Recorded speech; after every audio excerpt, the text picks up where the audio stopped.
Coming up, a simple tip to help reduce issues with your mobile dust collectors.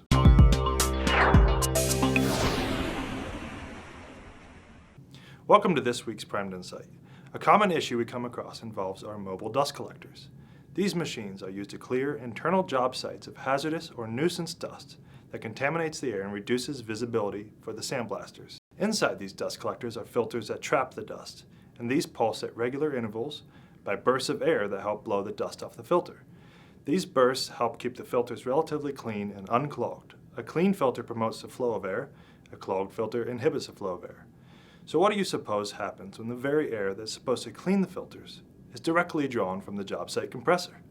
Well, considering compressed air is extremely warm and saturated with moisture, these filters end up getting damp, and dust begins sticking to the moist material.